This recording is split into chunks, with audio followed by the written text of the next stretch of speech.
Alright, today we are going to be focusing on sound devices. You all need to get out your sound devices, notes, and vocab. This is what it looks like.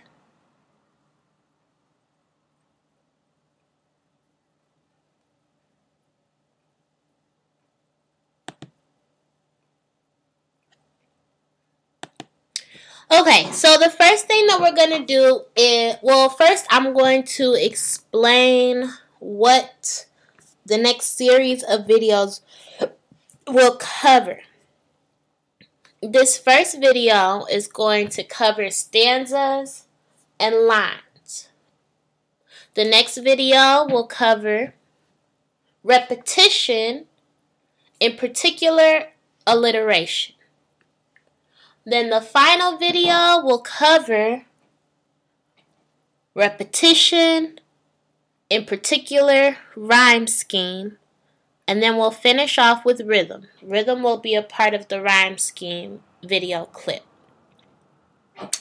Let's get going with this stanza and lines mini tutorial.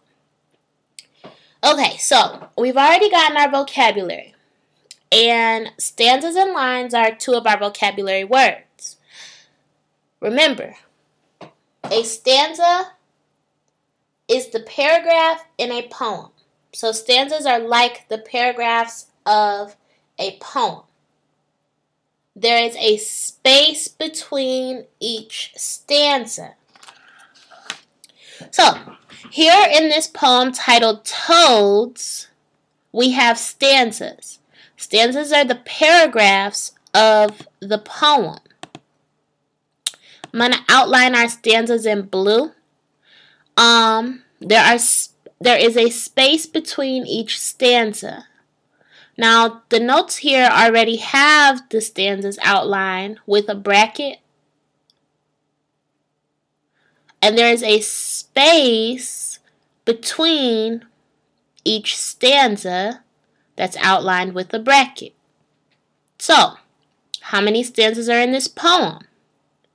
We have one stanza, which is our first stanza. I'm just going to make this a bit thicker. Then we have a space, which separates the stanzas. And then there's our second stanza.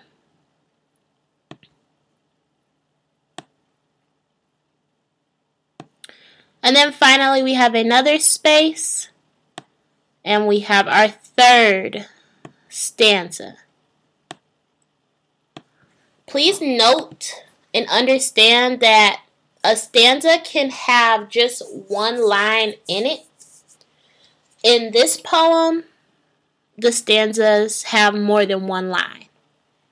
A stanza can also be just one word. As long as there's a space between that word and another stanza, then that single word would be a stanza all on its own. We'll get more into that later on in the unit. So we have three stanzas here. Within this poem, there are lines. Okay? Stanzas are made up of lines. So, how many lines are in this poem? Well, let's identify how many lines are in the first stanza first, and then we'll recognize how many lines are in the poem as a whole. I'll use red to underline these ones. So our first stanza has one line, two lines, 3 lines, and 4 lines. So the first stanza has 4 lines. How many stanzas are in the entire poem? We have 1, 2, 3, 4, 5, 6, 7, 8, 9, 10, 11, 12, 13 lines in this poem. Okay, now that we have identified the lines and the stanzas of this poem, that basically wraps up this mini tutorial. In the next tutorial, you'll focus on alliteration and repetition.